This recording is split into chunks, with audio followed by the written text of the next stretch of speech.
If Trump gets elected, I really do believe in my heart there'll be a race war. This man is really trying to turn us against each other. White men like Trump need to be banished. Diddy's asking Trump for a pardon. Convicted on prostitution charges but cleared of sex trafficking, the hip-hop mogul is now turning to the one man who could set him free. But there's a catch. Combs once said he doesn't give a fuck about Trump.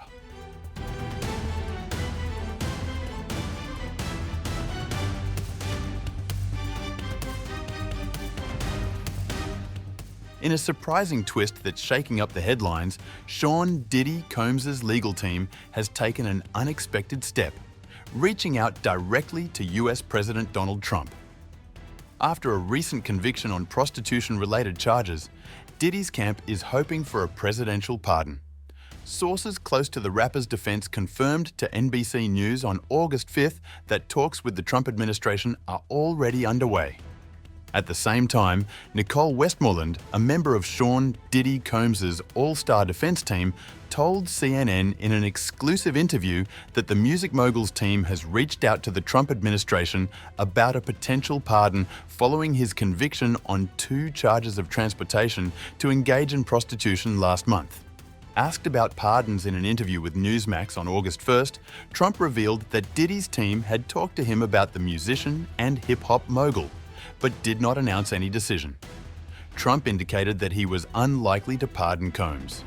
I was very friendly with him. I got along with him great, and he seemed like a nice guy. I didn't know him well, but when I ran for office, he was very hostile. Trump added that this makes pardoning Combs more difficult to do. Asked about Combs' feelings about his chances of a pardon, even after Trump's remarks, Westmoreland said this week that Combs is a very hopeful person, and I believe that he remains hopeful. When contacted by CNN, a White House official said they will not comment on the existence or non-existence of any clemency request.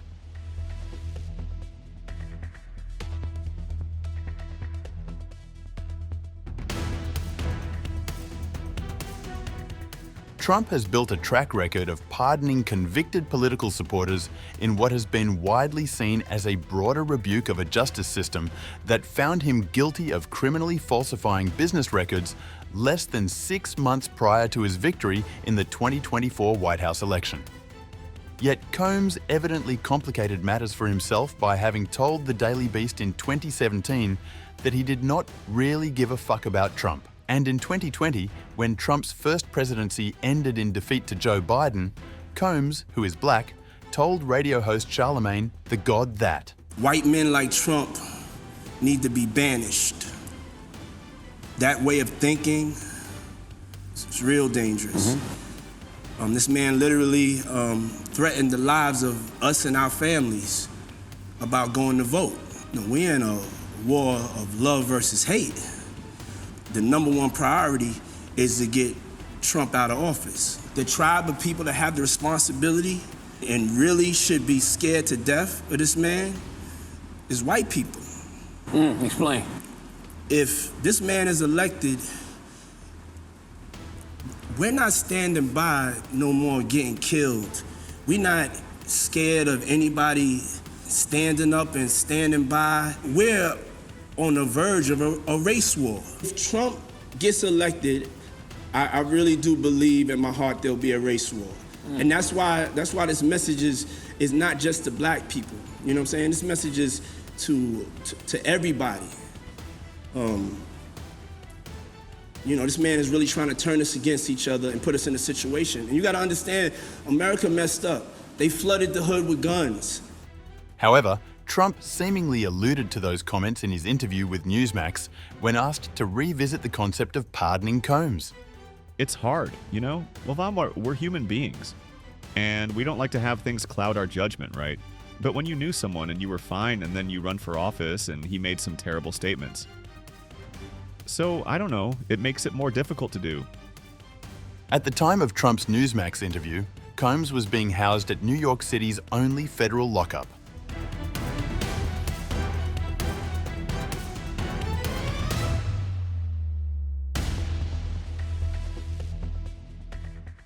Last month, in a high-profile federal criminal trial, a jury convicted hip-hop mogul Sean Diddy Combs on 2 lesser charges of transportation to engage in prostitution, while acquitting him of the most severe charges of racketeering conspiracy and sex trafficking.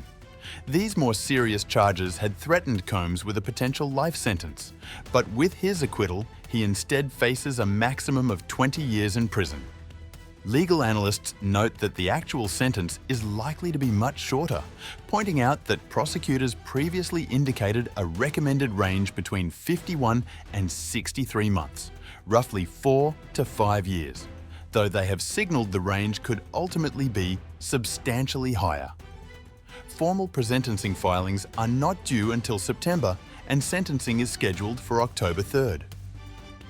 The government alleged that Combs led a criminal enterprise of close associates who used threats, violence, forced labour, bribery, and other tactics to coerce singer Cassandra Cassie Ventura and another woman, Jane, into participating in drug-fueled sex acts with male escorts, activities they referred to as freak-offs or hotel nights. The prosecution spent 6 weeks presenting 34 witnesses, while the defense case lasted just 30 minutes with no witnesses, and Combs himself did not testify. Combs's lead attorney, Westmoreland, revealed their defense approach. We didn't need a creative story. We didn't need to overreach. We knew that telling the truth would mean not guilty. We knew that he had not sex trafficked anyone, and we knew that RICO was absurd. So we figured, hey, we'll tell the truth and that will pay off. And I believe for the most part that strategy worked. Westmoreland further criticized the government's case. The government knew that there was no way Combs committed sex trafficking or RICO, and they just continued prosecuting anyway. I think the jury saw through it. Westmoreland also told CNN this week that there was significant damage to Combs's reputation due to pre-trial publicity. Mr. Combs was painted like a monster. There were a lot of allegations made before the trial, and so I would imagine that any and everyone would want to clear their name. Despite the verdict, the lingering public perception remains a major hurdle for Combs as he works to reclaim his reputation.